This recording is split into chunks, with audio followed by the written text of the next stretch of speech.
ونستغفره ونؤمن به ونتوكل عليه ونعوذ بالله من شرور أنفسنا ومن سيئات أعمالنا. من يهده الله فلا مضل له ومن يضلله فلا هادي له. ونشهد أن لا إله إلا الله وحده لا شريك له. ونشهد أن سيدنا وسندنا وحبيبنا ومولانا محمدا عبده ورسوله الذي أرسله الله تعالى بالحق بشيرا ونذيرا وداعيا إلى الله بإذنه وسراجا منيرا. فقد قال الله تبارك وتعالى في كلامه المجيد وفرقانه الحميد: أعوذ بالله من الشيطان الرجيم.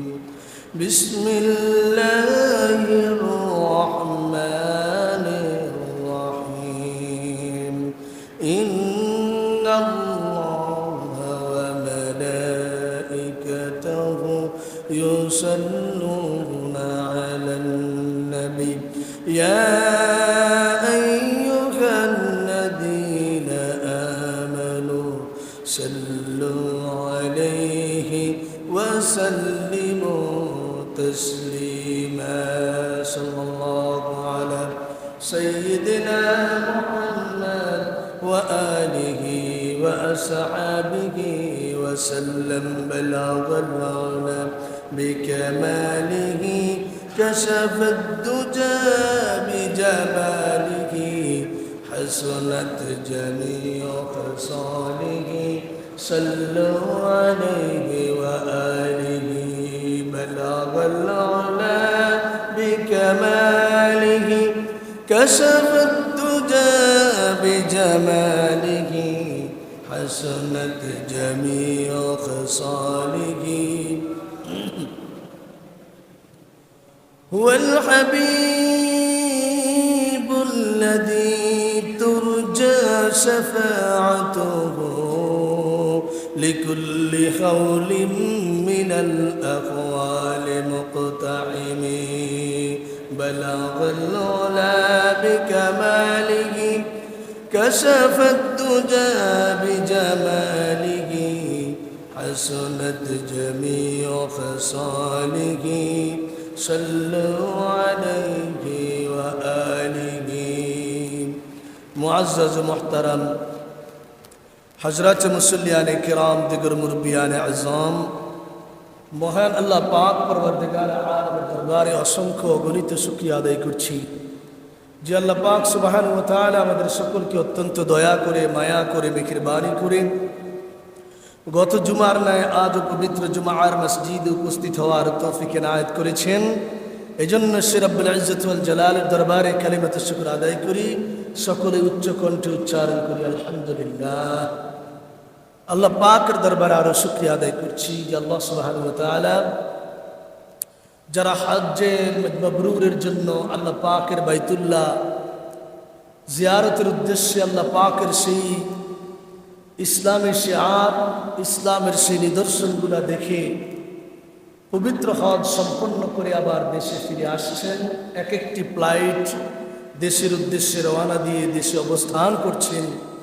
বিভিন্ন হাজী সাহেবরা হজ শেষ করে যার যার গন্তব্যে তারা পৌঁছে যাচ্ছেন, দেশ বিদেশে তারা পৌঁছার জন্য সকলে চেষ্টা করছেন।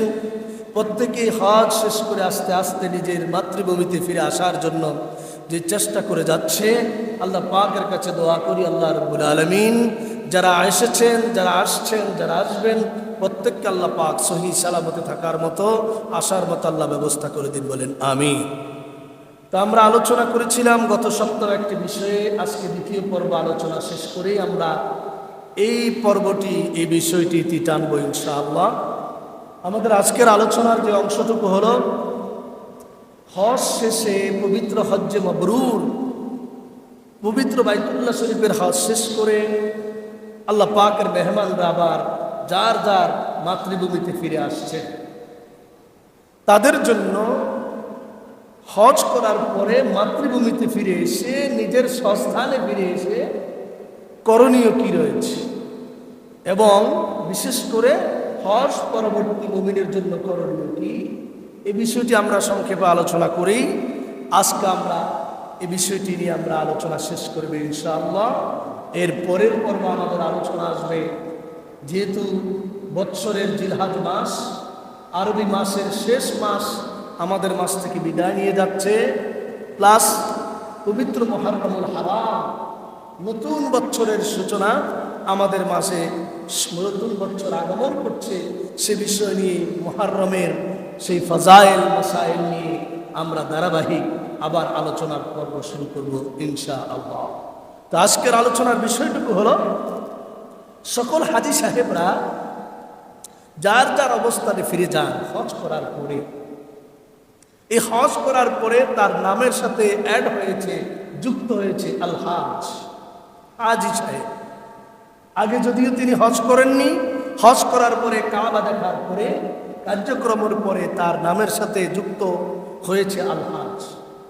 এই যে হজের পরবর্তী সময়ে আমাদের জন্য, মুমিনের জন্য অথবা যারা এর আগেও হজ করে এসেছেন তাদের জন্য করণীয় কি, in the light off the Holi Quran and authentic books of হাদিস, পবিত্র কোরআন এবং সুন্নাহর আলোকে আমরা সে বিষয়টুকু নিয়ে একটি আলোচনা করব ইনশাআল্লাহ।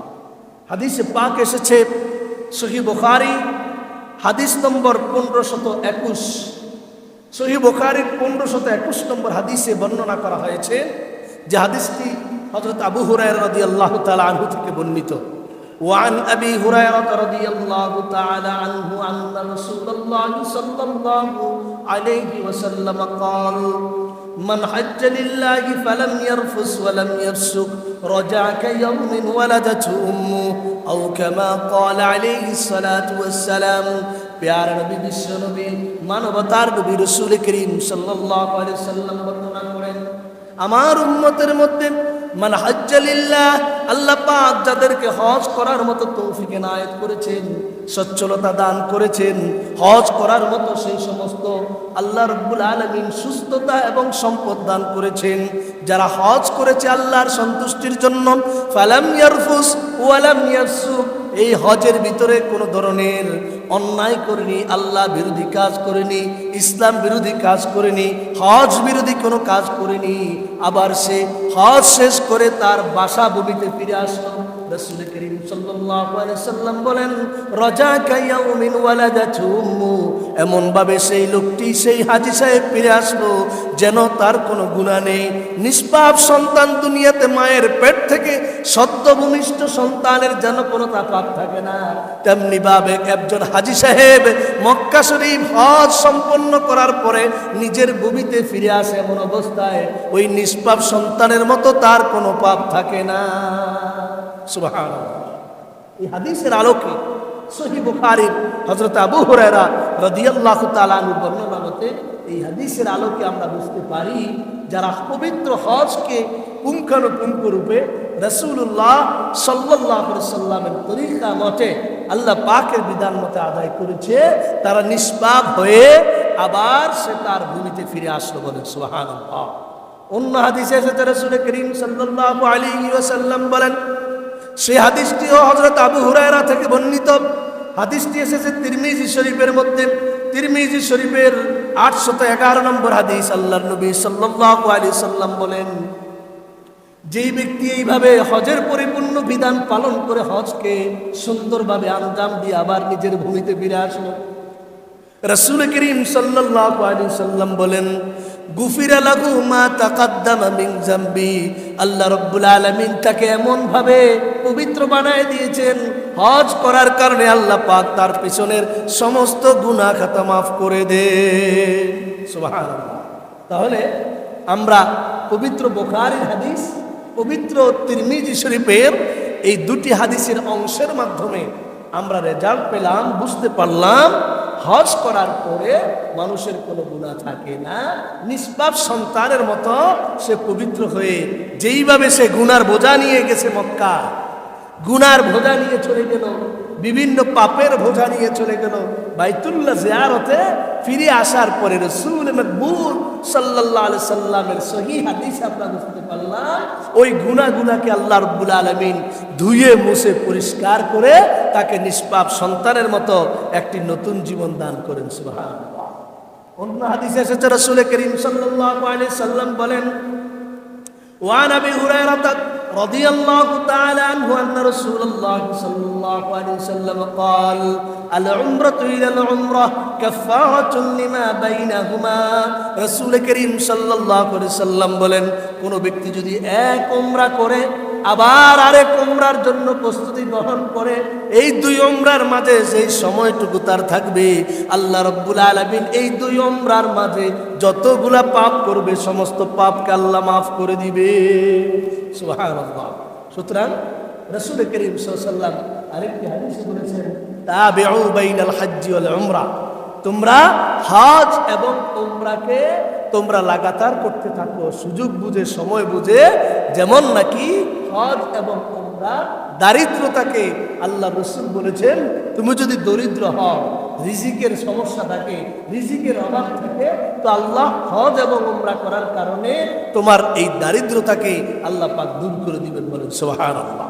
এজন্য আমরা যারা হজ করতে পারি না, উমরা করার মতো আমাদের সামর্থ্য আছে, উচিত হলো আমরা সময় মতো উমরা করা। আল্লাহ পাক এই উমরার বিনিময়ে আমার দারিদ্রতাকে, আমার বিভিন্ন হাজাতকে, আমার যে বিভিন্ন প্রয়োজন আছে আল্লাহ রাব্বুল আলামিন পূরণ করে দিবেন ইনশাআল্লাহ। রাসূল করিম সাল্লাল্লাহু আলাইহি সাল্লাম আরো বলেন, ওয়াল হজ্জুল মাবরুর লাইসা লাহুল জাযা ইল্লাল জান্নাহ। আল্লাহর নবী ঘোষণা করেন, হজ্জে মাবরুর, মকবুল হজ যদি করতে পারে, যেমন গুনাহ মাফ হয়ে যাবে দুনিয়াতে, তেমনি ভাবে জান্নাত ছাড়া অন্য কোনো সার্টিফিকেট নয়। হজ্জে মাবরুর মানেই হলো আল্লাহ পাক তাকে সেই মক্কা থেকে, বাইতুল্লাহ থেকে জান্নাতের সার্টিফিকেট দিয়ে নিয়ে আসেন, বলেন সুবহানাল্লাহ। সুতরাং ভাইয়ের আমার, এই দুটি হাদিস, সহিহ বুখারীর এই হাদিসটুকু এসেছে 1773 নম্বর হাদিস। এই হাদিস তিরমিজির হাদিস থেকে আমরা স্পষ্ট বুঝতে পারলাম, হজ করার পরে বান্দার কোনো গুনাহ থাকে না, কোনো পাপ থাকে না। যেই আলোচনাটুকু আমরা হজের মাসে আমরা আলোচনা করেছিলাম, হজ্জে মাবরুর বুঝবেন কিভাবে, একজন মানুষ কিভাবে মকবুল হজ হয়েছে বুঝার পিছনে তার কারণ হলো, এক নম্বর, আপনি যা দেখবেন হজে যাওয়ার আগে তার অনুভূতি, তার চিন্তা চেতনা, তার ধারণা, তাকে দেখা যেত একরকম, হজ থেকে আসার পরে তার মধ্যে পুরাই পরিবর্তন। অর্থাৎ আল্লাহর প্রতি তার আশা অনুরূপ, আল্লাহর প্রতি তার আসক্তি এবং দ্বীন ইসলামের সমস্ত বিধান পালন করার প্রতি আগ্রহ, জান্নাতের প্রতি, বেহেশতের প্রতি, মৃত্যুর পরের জীবনের জন্য তার সকল পাথেয় অর্জন করার পিছনে যে সময় ব্যয় করবে, বুঝতে হবে এই ব্যক্তির হজ আল্লাহ কবুল করেছেন, বলেন সুবহানাল্লাহ। সুতরাং ভাইয়েরা আমার, আমাদের এই হাদিসটুকুর আলোকে, পবিত্র কোরআনের হজের আয়াতের আলোকে আমাদের আলোচনার বিষয় হলো, আমরা সংক্ষিপ্তভাবে যা বুঝতে পারলাম, একজন মুমিনের জন্য হজ পরবর্তী সময়ে কর্মসূচি কি, করণীয় কি। এক নম্বর হলো, হজের পরে একজন মুমিন মুসলমান হাজী সাহেব মহান আল্লাহ এবং দ্বীনের প্রতি পরিপূর্ণ বিশ্বাসে অটল থাকতে হবে। এক নম্বর হজের পরে কর্মসূচি। হজ করে আসলাম, অনেক রাজনীতিবিদ নেতারা হজ করে, অনেক বড় বড় ধরনের অর্থনীতিবিদ নেতারা হজ করে, সকলেই তো হজ করতে যায়। হজ করে আসার পরে তার ভিতরে এই কর্মসূচিগুলা লক্ষ্য করা হবে, আসলে তার ভিতরে পাওয়া যায় কিনা। তাহলে বুঝতে হবে তার হজও কবুল হয়েছে, এবং হজের যেই মেসেজ, পবিত্র হজের যেই বার্তা, পবিত্র হজের যে শিক্ষা, এটি তার ভিতরে যদি প্রতিফলন ঘটাতে না পারে, তাহলে বুঝতে হবে তার হজ কামেল হয় নাই, পরিপূর্ণ হয় নাই। এই জন্য হজের পরবর্তী বিষয়ে, পরবর্তী সময়ে তার জন্য এক নম্বর করণীয় হলো, আল্লাহ পাক এবং তার দ্বীনের প্রতি অটল বিশ্বাস রাখতে হবে যে একমাত্র আল্লাহর দ্বীন ইসলামই হলো সঠিক পথ, অন্য কোনো পথ সঠিক নয়। ইন্নাদ-দীনা ইনদাল্লাহিল ইসলাম, Islam is the complete code of life. Islam is not only religion but also a complete code and balance of life.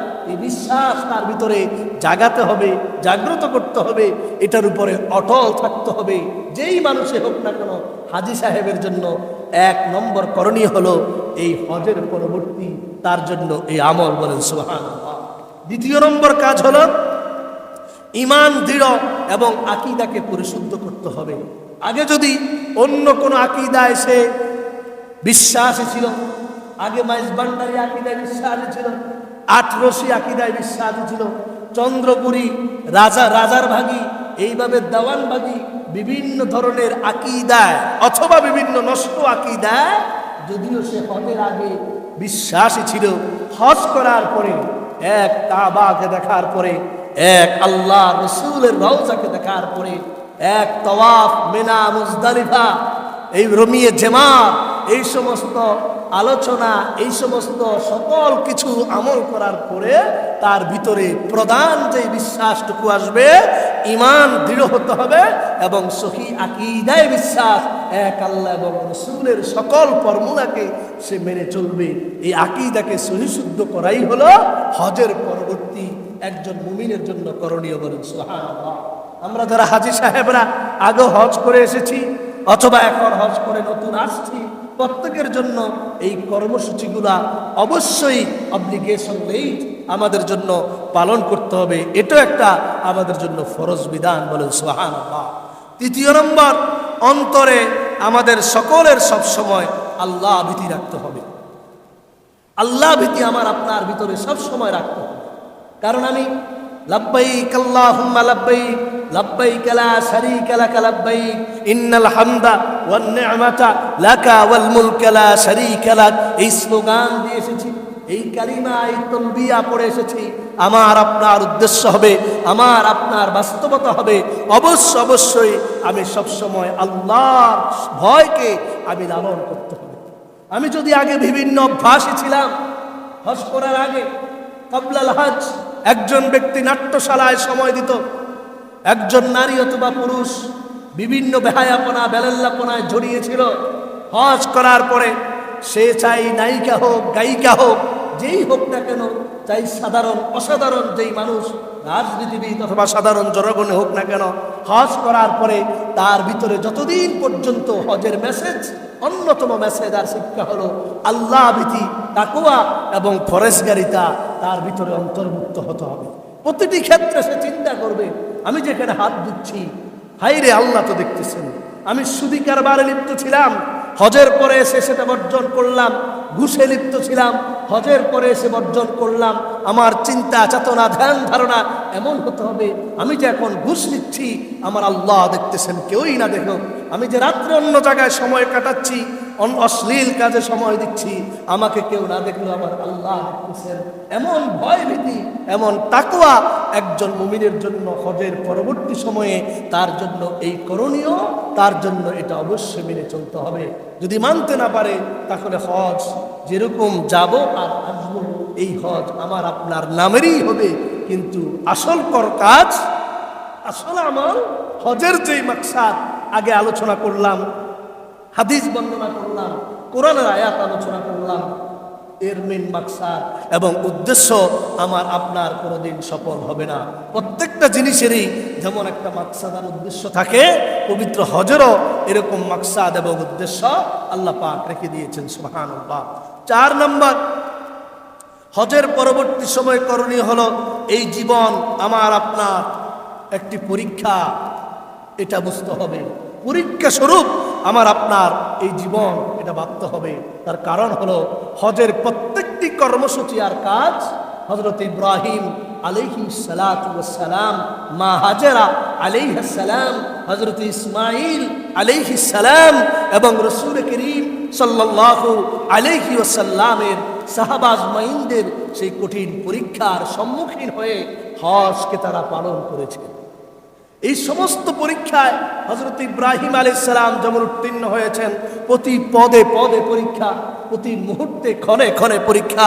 আমার আপনার জীবন মনে করতে হবে আল্লাহ পাক এই দুনিয়াতে আমাদের সকলের জন্য খাও দাও স্ফূর্তি করো, দুনিয়াটা মস্ত বড় এমন স্লোগানের জন্য নয়। এই পৃথিবীটা আল্লাহ পাক আমার আপনাকে সামান্য কিছু সময় হায়াত দান করেছেন। কেউ 20, কেউ 30, কেউ 50, কেউ 70, কেউ 80 বছর। এর পিছনে আল্লাহর একটাই কারণ হলো আল্লাহ রাব্বুল আলামিন আমাকে আপনাকে আমাদের সকলকে সামান্য সময়টুকু দান করেছেন। এই সামান্য সময় বুঝতে হবে আখিরাতের সময় থেকে মৃত্যুর পরবর্তী আফটার লাইফ, মৃত্যুর পরবর্তী জীবনের তুলনায় আমার আপনার এই সময় কিছুই নয়। কচু পাতার পানির মতো আমার আপনার সময় টলমল করছে। যেই কোনো মুহূর্তে কচু পাতার পানি যেমন পড়ে যেতে পারে, এই পানির উপরে, এই কুয়াশার উপরে কেউ কোনোদিন বিশ্বাস করতে পারে না। যেই কোনো মুহূর্ত নড়াছড়া লাগলেই এই কচু পাতার পানি যেমন পড়ে যেতে পারে। গাছে পাতা আছে, যেই কোনো মুহূর্তে ঝড়ে তুফানে মহাপ্রলয়ঙ্কারী ঘূর্ণিঝড়ে এই পাতা যেই কোনো সময় ঝরে যেতে পারে। আমার আপনার পাতাটিও জীবনের পাতাটুকু এইভাবে আটকে আছে কচু পাতার মতো। কচু পাতার উপরে যেমন পানিটুকু আছে, যেই কোনো মুহূর্ত পড়ে যেতে পারে। আমার আপনার জীবনও যেই কোনো মুহূর্তে এই দুনিয়া থেকে বিদায় নিতে পারে। এই প্রাণটুকু যেই কোনো মুহূর্তে শেষ হয়ে যেতে পারে। এই জন্য হজ আমাদেরকে শিক্ষা দিচ্ছে, তোমার এই শিক্ষাটুকু, তোমার এই জীবনটুকু হলো একমাত্র আল্লাহর পক্ষ থেকে দেওয়া পরীক্ষা। বলেন সুবহানাল্লাহ। এই জন্য আল্লাহ রাব্বুল আলামিন পবিত্র কোরআনে মাজিদের 29 নম্বর পারার 1 এবং 2 নম্বর আয়াতে ঘোষণা করে দিয়ে বলেন, তাবারাকাল্লাযী বিয়াদিহিল মুলকু ওয়া হুয়া আলা কুল্লি শাইইন কাদির আল্লাযী খালাকাল মাউতা ওয়াল হায়াতা লিয়াবলুয়াকুম আইয়ুকুম আহসানু আমালা ওয়া হুয়াল আজিজুল গফুর। আল্লাহু আকবার। মহান রব্বুল আলামিন বলেন, বান্দারে আল্লাযী খালাকাল মাউতা ওয়াল হায়াতা, আমি আল্লাহ রাব্বুল আলামিন তোমাকে জীবন দিয়েছি, মৃত্যু দিয়েছি। তোমার চোখের সামনে কত মানুষ, যুবক মারা যায়, শিশু মারা যায়। তোমার বন্ধু ছিল, বন্ধু একই সাথে চলেছো, একই সাথে এসেছো, 40 বছর পর্যন্ত ইয়াং বন্ধু একই সাথে উঠেছো, বসেছো, খেয়েছো। কিন্তু হঠাৎ করে তোমার বন্ধুর প্রাণটুকু চলে গেল, তুমি দুনিয়ার মধ্যে বেঁচে আসো। এইভাবে আমি আল্লাহ রাব্বুল আলামিন তোমাকে হায়াত দেই, তোমাকে আমি আল্লাহ মৃত্যু দেই। আমি আল্লাহ তোমার কাছ থেকে পরীক্ষা নেওয়ার জন্য দিয়ে থাকি। সুতরাং তোমার গোটা জীবনের সময়টুকুই আমি আল্লাহর দেওয়া পরীক্ষার হলের মধ্যে আছো। ভাইরা আমার, আল্লাহ পাক বলতেছেন এই পরীক্ষা তোমাদের কাছ থেকে নিচ্ছি, লিয়াবলুয়াকুম আইয়ুকুম আহসানু আমালা, তোমরা কে ভালো রেজাল্ট করতে পারো। সুতরাং এই হজ আমাকে, আপনাকে, আমাদের সকলকে শিক্ষা দেয়, মেসেজ আমাদেরকে বার্তা পৌঁছায়। পুরা হজের কর্মসূচি যেমন পরীক্ষার মধ্য দিয়ে, আপনি যেমন যত বড়ই আপনি এসির ভিতরে থাকুন না কেন, যত আপনি আরামের ভিতরে থাকুন না কেন, হজের কর্মসূচি পালন করতে গেলে আপনার কিছুটা কষ্ট অনুভব করতে হবে। যেখানে সব কিছু আপনার নিয়ন্ত্রণে থাকবে না, আপনার আউট অফ কন্ট্রোল, আপনার নিয়ন্ত্রণের বাহিরেও এমন কিছু কাজ রয়েছে আপনি যেটা মোটেই আপনার নিয়ন্ত্রণ নিয়ে আসতে পারবে না। যেই করক, সৌদি বাদশাহ যদি তার সব কিছু নিয়ন্ত্রণের ভিতরে আছে, হজের কর্মসূচি বাদশাহ যদি পালন করতে যায়, সেও কষ্ট স্বীকার করতে হবে। এটাই হলো পবিত্র হজের অন্যতম মহান শিক্ষা। হজের পরে একজন মুমিনের জন্য এই কর্মসূচিটিও পালন করতে হবে। তাহলে আমার জীবন, আমার সবকিছু, আমি পরীক্ষার হলের ভিতরে আছি, আজীবন লিখতেছি। যতদিন হায়াত আছে পরীক্ষার হলের মধ্যে আমার সে হায়াতে আমি 5 ওয়াক্ত নামাজ, রোজা, ইবাদত বিভিন্ন মাধ্যমে আমি যেন সকলের উপরে ফার্স্ট ক্লাস পাস পেতে পারি। এই পরীক্ষার নীতি রুলস মেনে চলাই হলো একজন মুমিনের জন্য হজ পরবর্তী কর্মসূচি। আল্লাহ পাক আমল করার তৌফিক দান করুন, বলেন আমিন। 5 নম্বর হলো কুরআন হাদিসের শিক্ষা গ্রহণ এবং সেই অনুসারে আমল নিজের জীবনে এবং শিক্ষার প্রতিফলন আমরা ঘটাতে হবে।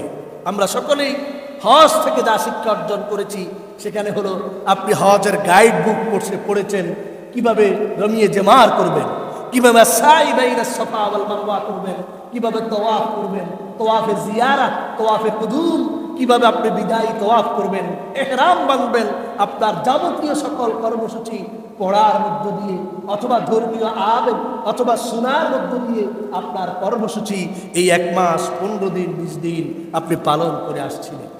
উদ্দেশ্য একটাই, এখান থেকে আমার আপনার শিক্ষা হলো হজে সেই শিক্ষা, সেই ধর্মীয় অনুভূতি, সেই সকল ধরনের ধর্মীয় শ্রবণ জ্ঞান অর্জন, সেখান থেকে শিক্ষার প্রতিফলন ঘটানো।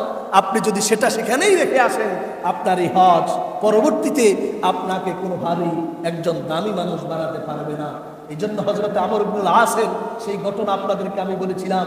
তিনি বলেছেন, ইয়া রাসূলুল্লাহ, ইসলাম গ্রহণ করে যদি আমার জীবন পবিত্র না হয়, ইসলাম গ্রহণ করে যদি আমার পিছনের গুনাহ মাফ না হয়, ইসলাম গ্রহণ করার পরে যদি আমি এক জীবন থেকে আরেকটি নতুন পৃথিবীতে নতুন জীবনে ফিরে না আসতে পারি, আমি অপবিত্র থেকে যদি পবিত্র হতে না পারি, সেই ইসলাম গ্রহণ করে আমার লাভ হবে কি?